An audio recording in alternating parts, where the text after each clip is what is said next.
I am going over with you 3 ways to use the phrasal verb bring up when speaking English.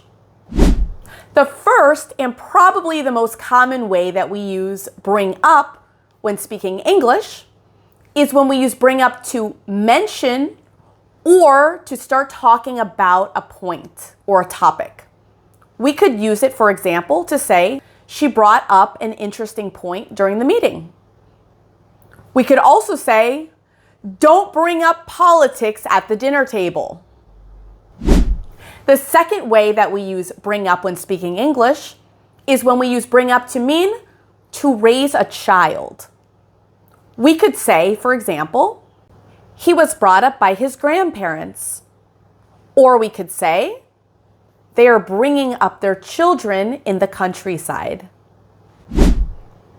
Now, the third way that we could use bring up in English is when we use bring up to mean to cause something to appear, especially on a screen or on a report.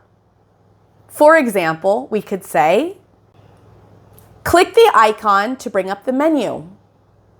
Or we could say, the search didn't bring up any results. Now that you know the 3 ways to use the phrasal verb bring up in English, make sure to take a look in the description below. I have included my playlist for other phrasal verbs in English. Check it out.